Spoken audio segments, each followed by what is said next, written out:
Hello everyone, finally আমরা ভেঞ্চুরিমিটারের ওপর একটা লেকচার নিয়ে হাজির হলাম।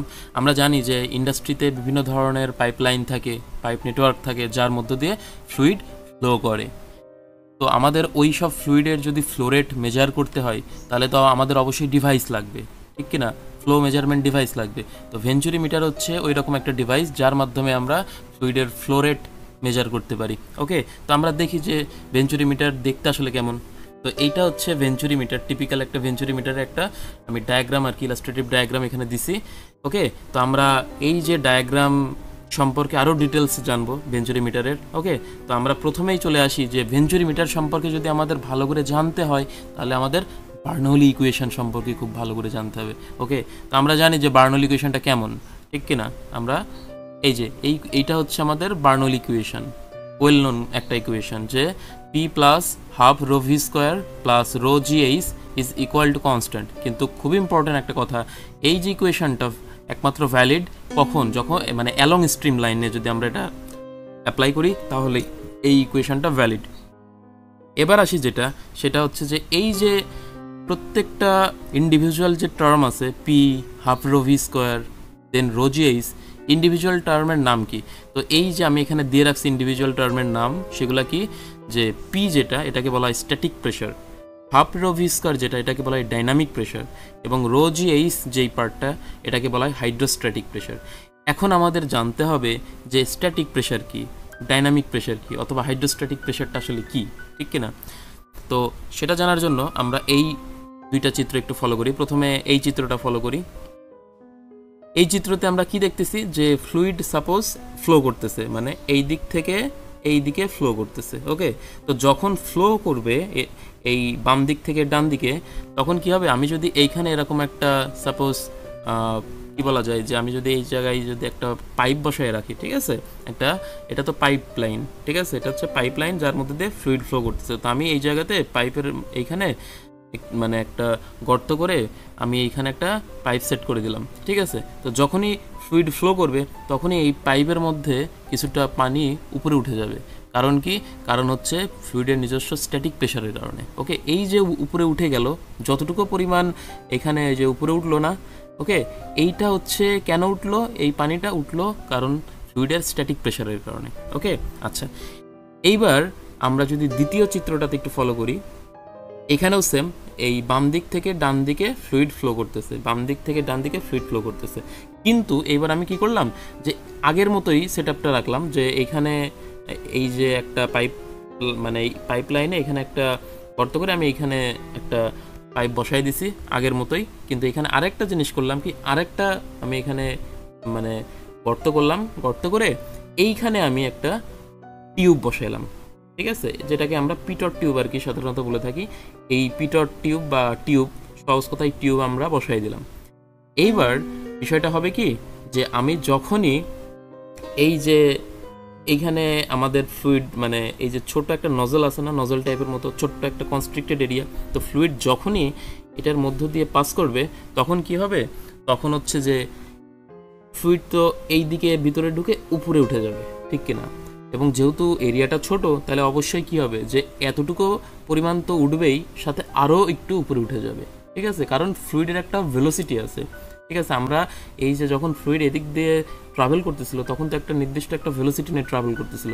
এখন এই যে স্ট্যাগনেন্ট একটা পয়েন্ট, যেটাকে বলা হয় স্ট্যাগনেন্ট পয়েন্ট, তো আমাদের এই স্ট্যাগনেন্ট পয়েন্টের ঠিক আগের যে কোনো একটা পয়েন্টে ফ্লুইডের তো ভেলোসিটি ছিল, কিন্তু স্ট্যাগনেন্ট পয়েন্টে যে ফ্লুইডের ভেলোসিটি কিন্তু জিরো হয়ে গেছে। এই যে এখন যে আমাদের লেজার পয়েন্টারটা আছে না, এটাকে বলা হয় স্ট্যাগনেন্ট পয়েন্ট।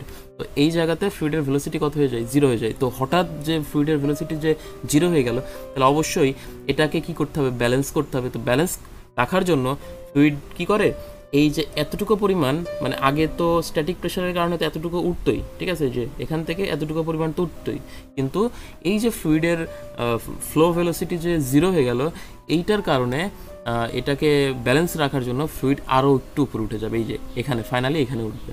তো এতটুকু পরিমাণ তো উঠবে হচ্ছে আমাদের স্ট্যাটিক প্রেশারের কারণে, কিন্তু ওই যে ফ্লো ভেলোসিটি জিরো হয়ে গেল, ওইটার যে একটা ফেনোমেনা, ওইটার কারণে ফ্লুইড আরও উপরে উঠে যাবে।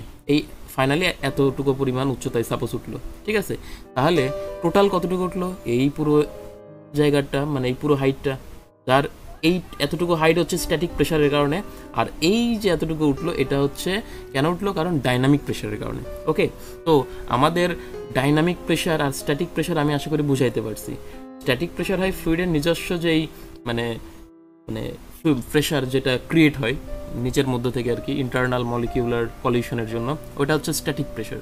আর ডাইনামিক প্রেশার যেটা এটা ক্রিয়েট হয় কারণ আমাদের যে ফ্লো ভেলোসিটি থাকে ওটা হঠাৎ করে স্ট্যাগনেন্ট হয়ে যায়, ঠিক আছে। এই কারণে আমাদের ওই টিউবের মধ্য দিয়ে যেই মানে প্রেশারটা ক্রিয়েট হয় টিউবের মধ্যে, ওইটা হচ্ছে আমাদের ডাইনামিক প্রেশার। এখন এই যে স্ট্যাটিক প্রেশার এবং এই যে ডাইনামিক প্রেশার, এই দুইটা সামেশনকেই বলা হয় হচ্ছে স্ট্যাগনেশন প্রেশার। ওকে, কি বলা হয়? Stagnation pressure.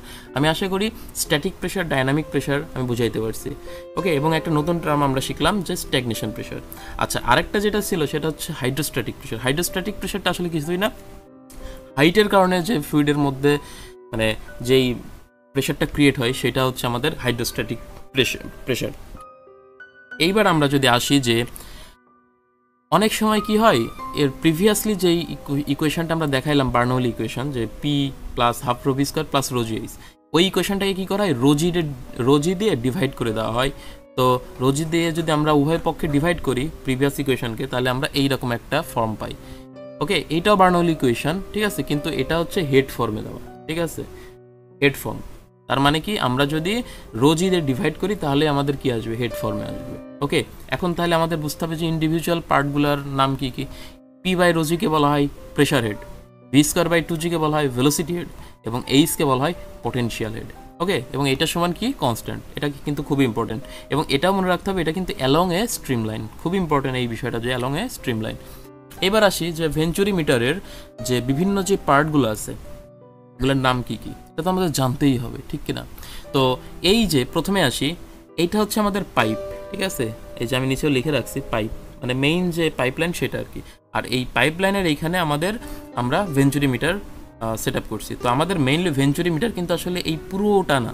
ভেঞ্চুরি মিটার আসলে কতটুকু, ভেঞ্চুরি মিটার হচ্ছে আমাদের এই যে আমার লেজার পয়েন্টার যতটুকু দেখাচ্ছে এটা হচ্ছে আমাদের মেইনলি ভেঞ্চুরি মিটার। ওকে, এই যে এই পার্টটা হচ্ছে আমাদের ভেঞ্চুরি মিটার, আর এতটুকু হচ্ছে আমাদের পাইপলাইনের অংশ আর কি, ঠিক আছে। আমরা পাইপলাইনকে এই যে মনে করো যে এতটুকু আর এই দিকে এই মাঝখানের পার্টটা আমরা পাইপলাইনের এই পার্টটা আমরা কেটে দিয়ে এখানে একটা ভেঞ্চুরি মিটার বসাইছি। ওকে, তো আমরা কি দেখতেছি যে পাইপলাইনের এইখান থেকে শুরু করে এই যে এই পর্যন্ত আমাদের কি হচ্ছে, এরিয়া রিডিউস হচ্ছে। এটাকে বলা হয় কনভার্জিং পার্ট, কারণ কি আমাদের এই যে পোর্শনটা কনভার্জ হচ্ছে। ওকে, এই জন্য এটাকে বলা হয় কনভার্জিং পার্ট, এবং এটা কিন্তু একটা ভ্যারিয়েবল ক্রস সেকশনাল এরিয়া, ঠিক আছে। এরপরে কি হচ্ছে, তো সেম এই পাশটাও এরকম কনভার্জিং সেকশন আছে। এরপরে যেটা আছে সেটা হচ্ছে যে খুব একটা তেমন আর এরপরে কিন্তু আমাদের এরিয়ার চেঞ্জ নাই, ঠিক আছে, একদম স্ট্রেইটই আছে। এই যে কনস্ট্রিক্টেড যে এরিয়া এটাকে বলা হয় থ্রট। এরপরে কি হচ্ছে, থ্রটের পরের অংশ থেকে আবার এরিয়া ভ্যারিয়েবল এরিয়া হচ্ছে, তার মানে এরিয়া আস্তে আস্তে কি হচ্ছে, ইনক্রিজ হচ্ছে, দুই দিকেই এরিয়া আস্তে আস্তে ইনক্রিজ হচ্ছে। এইটাকে বলা হয় ডিফিউজার, ঠিক আছে। ডিফিউজার মানে এরিয়া যেখান থেকে যেখান থেকে ইনক্রিজ করতে থাকে, আস্তে আস্তে ইনক্রিজ করতে থাকে, এটাকে বলা হয় ডিফিউজার। ওকে, ডিফিউজারের কাজ কি, কনভার্জিং এর কাজ কি, কেন কনভার্জিং করা হলো, ডিফিউজার কেন আনা হইলো, এগুলো আমরা দেখবো ডিটেলস। ওকে, এবার যদি আমরা একটু দেখি যে আমাদের যেই স্ট্রিম লাইনটা কেমন হয়, ঠিক আছে, এই যে এইগুলো তো স্ট্রিম লাইন, ঠিক আছে। তো আমি তো এইখানে স্ট্রিম লাইন তো দেখাইলাম, কিন্তু আমি একটা সিমুলেশনের মাধ্যমে আর কি এখানে দেখাইছি যে এই যে স্ট্রিম লাইনটা, এটা হচ্ছে আমাদের স্ট্রিম লাইন আর কি। এই যে স্ট্রিম লাইনটাতে কি হচ্ছে যে আস্তে আস্তে যখনই কনভার্জিং এরিয়ার মধ্যে আসতেছে স্ট্রিম লাইন কিন্তু এরকম চেঞ্জ হয়ে যাচ্ছে। আগে ডিরেকশন ছিল এই দিকে বরাবর, এবার কিন্তু স্ট্রিম লাইনের ডিরেকশনটা চেঞ্জ হচ্ছে, এবং যত থ্রটের কাছাকাছি আসতেছে স্ট্রিম লাইনের ডিরেকশন কিন্তু আরও চেঞ্জ হচ্ছে। কিন্তু যখন আবার থ্রটে চলে আসতেছে তখন কিন্তু আবার স্ট্রেইট, আবার যখন ডিফিউজারের মধ্যে দিয়ে যাচ্ছে তখন কিন্তু আবার আস্তে আস্তে ওরা ছড়ায় যাচ্ছে, ডিফিউজ বা ডাইভার্জ হয়ে যাচ্ছে স্ট্রিম লাইনগুলো, ঠিক আছে।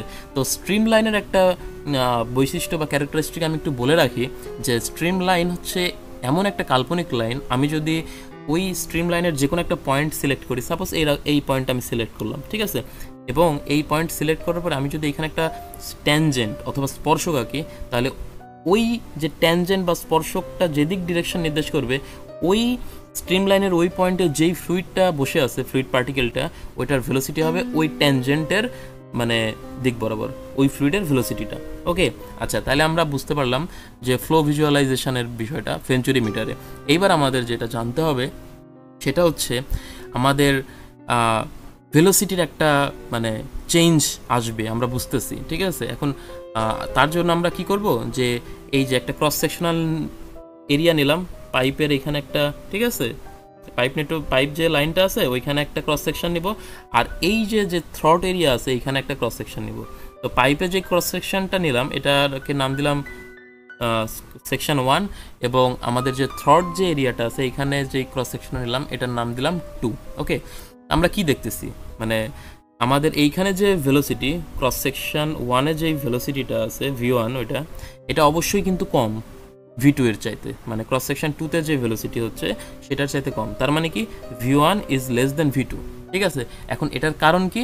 এটার কারণ আমরা অনেকেই বলবো যে যেহেতু এরিয়া কমতেছে থ্রটে এসে, এই জন্য আমাদের কি হচ্ছে, এই থ্রট এরিয়াতে ভেলোসিটি অনেক বেশি হচ্ছে, v2 অনেক বেশি হচ্ছে, ঠিক আছে। এখন এইটা ঠিক আছে, মানে যে লজিকটা এটা ঠিক আছে, কিন্তু আমার কথাটা হচ্ছে যে লজিক আমরা দিলাম ঠিক আছে, কিন্তু এটা ম্যাথমেটিক্যালি তো প্রুভড হইতে হবে। তো এইটা আমরা কিভাবে আসলে প্রুভ করতে পারি, তার জন্য আমাদের একটা ইকুয়েশন জানতে হবে, ঠিক আছে। সেই ইকুয়েশনটা হচ্ছে কি এই যে এইটা, যে du divided by u into ma square minus 1 is equal to ds divided by s, যেখানে u হচ্ছে আমাদের ভেলোসিটি, ma যেটা এটা হচ্ছে আমাদের ম্যাক নাম্বার, আর ম্যাক নাম্বার হচ্ছে দুইটা প্যারামিটারের অনুপাত। এখন দুইটা প্যারামিটার কি, একটা হচ্ছে v আর একটা হচ্ছে a, that means v by a, যেখানে v হচ্ছে আমাদের স্পিড অফ দ্য ফ্লুইড আর এটা হচ্ছে আমাদের সাউন্ড ভেলোসিটি, ঠিক আছে। মানে স্পিড অফ দ্য ফ্লুইড বলতে আমি বোঝাচ্ছি যে ফ্লুইডের যে ভেলোসিটি, আর এটা হচ্ছে আমাদের সাউন্ডের ভেলোসিটি। ওকে, আচ্ছা, এর -1, আর আমাদের যে এসটা আছে এই এসটা হচ্ছে আমাদের ক্রস সেকশনাল এরিয়া। ওকে, আচ্ছা, এখন আমি একটা জিনিস লিখে রাখছি, যদি Mac number is less than 1 হয়, খুব ইম্পর্টেন্ট একটা কথা, যে আমাদের ম্যাক নাম্বার যদি লেস দেন 1 হয় তখন কি হবে, তখন আমরা যদি এরিয়া ইনক্রিজ করি তাহলে আমাদের ভেলোসিটি ডিক্রিজ হবে, এবং আমরা যদি এরিয়াকে ডিক্রিজ করি তাহলে আমাদের ভেলোসিটি ইনক্রিজ হবে। এখানে আমি লিখে রাখছি, তার মানে কি, তার মানে আমি যদি একটা পেন নেই তাহলে আমরা আরও ভালো করে বুঝাইতে পারবো। এই যে ম্যাক নাম্বার, এই ম্যাক নাম্বার প্রথমে আমি বলতেছি কি, যে ম্যাক নাম্বারটা আমাদের যদি একের চাইতে কি হয়, ছোট হয়, ঠিক আছে, একের চাইতে যদি ছোট হয়, ঠিক আছে, তখন কি হয়, মানে এই যে একের চাইতে যখন ছোট হচ্ছে তখন আসলে এই ব্র্যাকেটের মধ্যে আসলে কাহিনী কি হচ্ছে, ঠিক আছে, কি কাহিনী তৈরি হচ্ছে আগে আমরা সেটা দেখি, ঠিক আছে। ম্যাক নাম্বার যেহেতু একের চাইতে ছোট, ওটাকে স্কোয়ার করলে অবশ্যই সেটা 0.00 সামথিং কিছু একটা হবে, ঠিক আছে। ওইখান থেকে আমি -1 করতেছি, তাহলে ব্র্যাকেটের মধ্যে যে পার্টটা আছে ওইটা আসলে সম্পূর্ণ কি হচ্ছে, নেগেটিভ হয়ে যাচ্ছে না, ঠিক কিনা। যেহেতু নেগেটিভ হচ্ছে তাহলে আমরা বুঝতেই পারতেছি যে ইকুয়েশন তাহলে আমাদের কি বলতেছে, যদি এস বাড়ে তাহলে অবশ্যই ইউকে কমতে হবে, আবার যদি এস কমে তার মানে এই যে ডিক্রিজ করে তাহলে অবশ্যই ইউকে কি হইতে হবে, বাড়তে হবে, সহজ হিসাব, আমাদের ইকুয়েশনই বলে দিচ্ছে। তো এইটাই হচ্ছে কারণ, ঠিক আছে। এই জন্য আমি নিচে যে লিখে রাখছি, যদি আমাদের Mac number is less than 1 হয় তাহলে আমরা যদি এরিয়া ইনক্রিজ করি তাহলে আমাদের ভেলোসিটি ডিক্রিজ করবে, আর আমরা যদি এরিয়াকে যদি ডিক্রিজ করি তাহলে আমাদের ভেলোসিটি উইল ইনক্রিজ, মানে ভেলোসিটি ইনক্রিজ করবে। তাহলে আমরা বুঝাইতে পারছি কেন মানে v2 বেশি v1 কম কেন, ঠিক আছে। এরিয়া কম, মানে যেহেতু এরিয়া কম শর্ট সেকশনে এই জন্য আমাদের ভেলোসিটি বেশি, ঠিক আছে, কিন্তু আসলে মেইন কারণটা হচ্ছে ম্যাক নাম্বার হচ্ছে আমাদের একের চাইতে ছোট। ওকে, এটা হচ্ছে মেইন কারণ, অনেক সময় এটা বলা হয় না আর কি, ঠিক আছে, অনেকে বলে না আর কি। এইবার আসি সেটা হচ্ছে যে প্রেশারের কি অবস্থা হবে। আমি এখানে লিখে রাখছি যে একটু, যে প্রেশার সাহেব আপনার কি অবস্থা, মানে এবার প্রেশারের কি হবে। যে আমরা তো ভেঞ্চুরিমিটার ইউজ করতেছি ফ্লো রেট নির্ণয় করার জন্য বা প্রেশার ড্রপ, ঠিক আছে, এটা নির্ণয় করার জন্য, ঠিক আছে। তো সেটা এখন আমরা কিভাবে মানে মেজার করব, এখন এটা আমাদের জানতে হবে। তো আমি এখানে একটা কথা লিখে রাখছি যে for finding pressure drop or pressure at different section we will use Bernoulli equation, ঠিক আছে। আমরা বার্নৌলি ইকুয়েশন কি বলে ইউজ করব। তো আমরা বার্নৌলি ইকুয়েশন তো প্রিভিয়াসলি বলছি যে এটা হচ্ছে আমাদের সেই বার্নৌলি ইকুয়েশন, যে P plus half rho V square plus rho g h is equal to constant. ঠিক আছে, আমি প্রেশার ফর্মে রাখলাম বার্নৌলি ইকুয়েশন। এখন আমরা কি করব, এই বার্নৌলি ইকুয়েশনটা এবার দুইটা সেকশনে আমরা অ্যাপ্লাই করব, এই সেকশনে একটা এবং এই সেকশনে একটা। ওকে, আচ্ছা ঠিক আছে। একটা কথা মনে রাখবো, আমাদের অবজেক্টিভ কিন্তু প্রেশার নির্ণয় করা বা প্রেশার ড্রপ নির্ণয় করা। ঠিক আছে, তো ওকে, তো আমরা তাহলে কি হবে, বার্নৌলি ইকুয়েশন যদি অ্যাপ্লাই করি 1 এবং 2তে, যে P1 plus half rho V1 square plus rho g H1 equal to P2 plus half rho V2 square plus rho g H2। Okay, এবার এই যে টার্মটা আমরা পাইলাম বা ইকুয়েশনটা পাইলাম, এটাকে আমরা আরেকটু এক্সপান্ড করব। ওকে, তো এই যে এইভাবে, যে এটা তো আগের মানে স্লাইডে আমরা দেখছি প্রথম লাইনটা, এবার দ্বিতীয় লাইনে আমরা কি করছি, যে P1 যেটা আছে ওটার সাথে এই যে রো জি H1 একসাথে ক্লাব করে দিছি। ওকে, এরপরে কি হাফ রো V1 স্কোয়ারকে পাশে রেখে দিলাম, সেম উপায় আমরা মানে ডান পাশেও করছি। ওকে, P2 plus rho g H2 একসাথে ক্লাব করলাম এবং হাফ রো V2 স্কোয়ার এক পাশে রাখলাম। তাহলে এইবার এই যে P1 plus rho g H1 হইলো না, এই যে ব্র্যাকেটের মধ্যে এইটাকে, এবং P2 plus rho g H2, ঠিক আছে, এইটাকে আমরা রিপ্লেস করলাম কি কি দিয়ে, P1 প্রাইম এবং P2 প্রাইম দিয়ে। ঠিক আছে, যথাক্রমে। তো এই যে P1 প্রাইম আর এই যে P2 প্রাইম, এই দুইটাকে বলা হয় piezometric pressure at section 1 and 2 respectively, এই যে এখানে আমি লিখেও রাখছি। ওকে, এইবার আমি খেয়াল করি যে আমাদের V2 কিন্তু অনেক বড়, ঠিক আছে, V1 এর চাইতে, কারণ আমরা আগেই বলে রাখছি যে আমাদের যে V2টা আছে এই V2 কিন্তু আমাদের বেশি বড়। ঠিক আছে, কারণ কনস্ট্রিক্টেড এরিয়া আমাদের যেহেতু ছোট হয়ে যাচ্ছে থ্রটে, এই জন্য V2 বেশি, তার মানে আমাদের V2 কিন্তু অনেক বেশি। ঠিক আছে, V1 কম। তাহলে আমরা কি দেখতেছি, যে ইকুয়েশন কিন্তু দুই পাশে কিন্তু ব্যালেন্স থাকতে হবে। তো যেহেতু আমাদের V2 বেশি এবং V1 কম, তাহলে অবশ্যই P2কে কী হইতে হবে, কম হইতে হবে, এবং P1কে কী হইতে হবে, বেশি হইতে হবে। একমাত্র তাহলে কী হবে, এই ইকুয়েশনটা ব্যালেন্স থাকবে। ওকে, এই জন্য আমাদের P1 প্রাইমটা কী হবে, বড় P2 প্রাইমের চাইতে। ঠিক আছে, তো এইটা যখন হচ্ছে, এটার কারণ কি আমি এখানে লিখেও রাখছি যে V1 is less than V2, অথবা আমরা বলতে পারি V2 is greater than V1। এই কারণে আমাদের প্রেশার অ্যাট সেকশন 1 আমাদের বেশি। ওকে, মানে সেকশন 2 এর চাইতে, সেকশন 2 এর প্রেশারের চাইতে। ওকে, তো আমি আশা করি বুঝাইতে পারছি বিষয়টা। এইবার আমরা যে এতক্ষণ যেটা জানলাম, যে এই যে থ্রট সেকশানে যদি আমাদের প্রেশার যদি P2 হয় এবং আমাদের এই যে ক্রস সেকশন 1 মানে এই যে এই সেকশানে যদি আমাদের প্রেশার যদি P1 হয়, ঠিক আছে, তাহলে P2 কিন্তু আমাদের কিন্তু বড় ছোট, তার মানে P2 is less than P1। ঠিক আছে, এটা আমরা প্রিভিয়াসলি শিখলাম। এখন বিষয়টা হচ্ছে যে আমরা যদি এবার কি করি, এই যে পাইপের এইখানে এবং থ্রটের মাঝখানে যদি আমরা একটা ইউটিউব ম্যানোমিটার বসাই দিই, ঠিক আছে, যেরকম একটা ইউটিউব ম্যানোমিটার বসাই দিই, তাহলে আমরা আসলে প্রেশার ড্রপ নির্ণয় করতে পারবো। কারণ এই জায়গাতে থ্রটে এইখানে তো আমাদের লো প্রেশার রিজিয়ন, আর এই যে সেকশন 1-এ কিন্তু আমাদের হাই প্রেশার রিজিয়ন।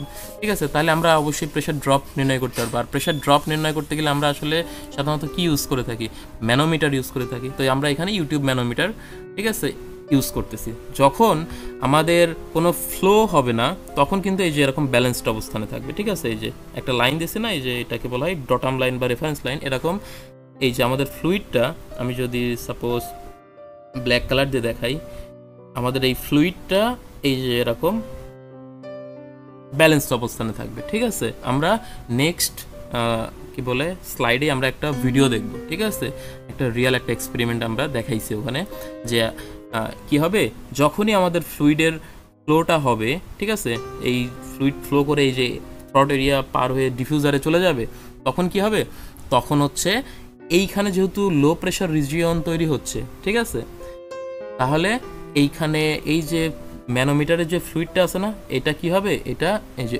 উপরের দিকে উঠে যাবে। ঠিক আছে, এরকম উপরের দিকে উঠে যাবে, আর এই দিকের যে পার্টটা ছিল এটা কি হবে, একটু নিচের দিকে চলে আসবে।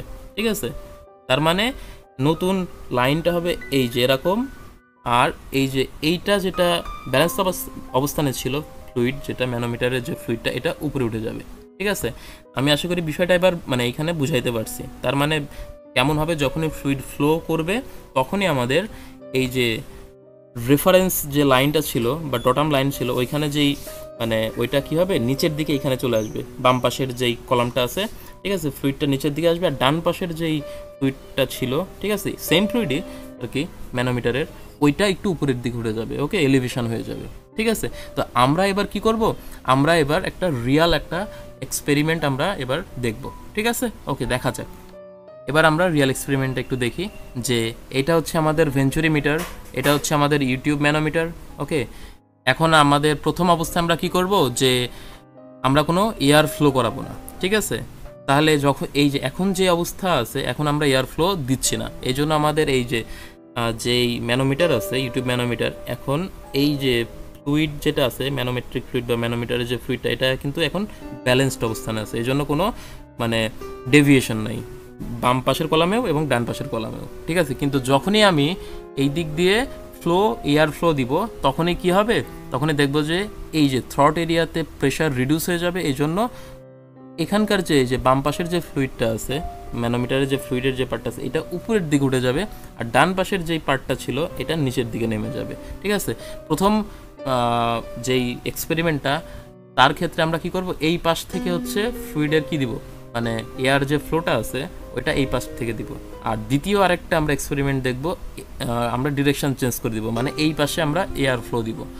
কিন্তু দুই ক্ষেত্রেই আমরা দেখব যে আমাদের যেই থ্রট সেকশনে যে ইউটিউব ম্যানোমিটারের যে পার্টটা আছে, ঠিক আছে, ওইটার যে ফ্লুইডটা আছে, ম্যানোমিটারের যে ফ্লুইড, এটা উপরের দিকে উঠে যাবে।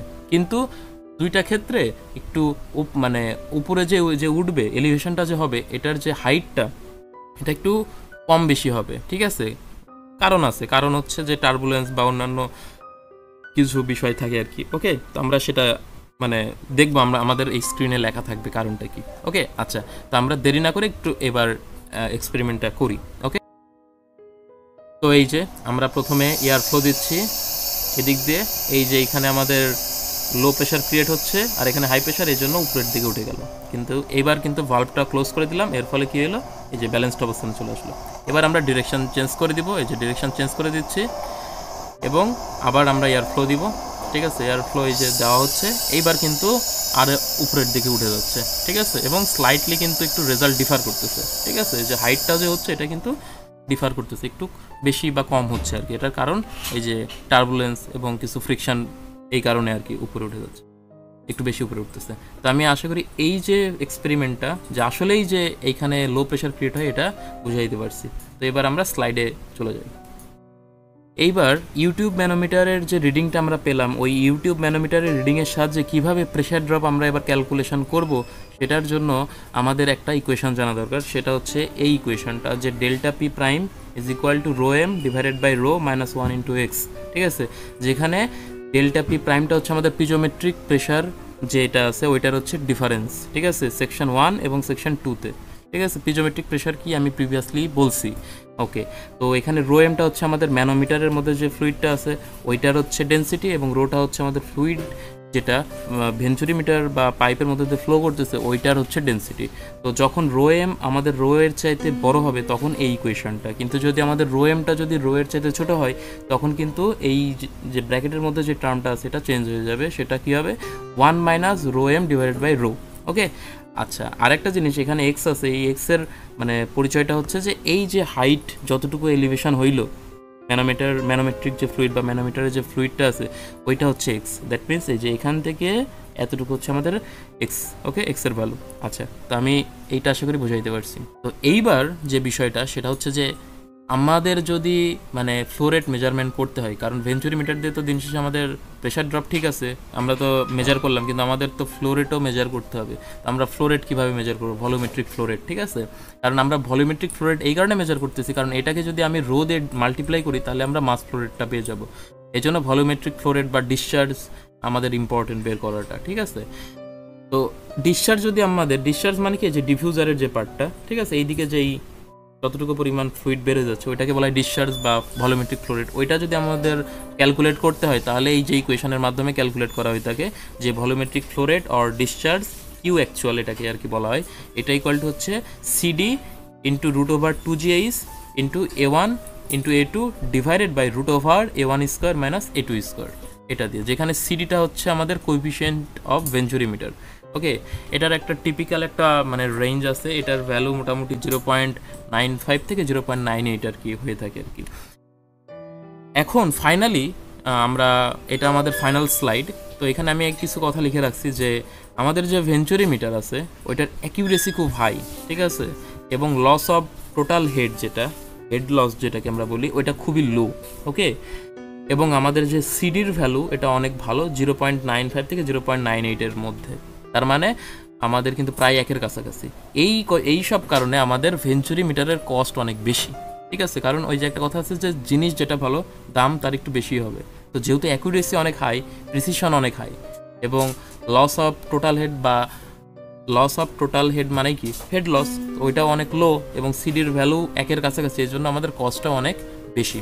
তো আমি আশা করি ভেঞ্চুরি মিটার রিলেটেড প্রত্যেকটা বিষয় আমি বুঝাইতে পারছি। তো আজকের মতো এতটুকুই থাক। নেক্সট ক্লাসে আমরা নতুন কোনো টপিকস নিয়ে আমরা আলোচনা করবো। ওকে, থ্যাঙ্কস।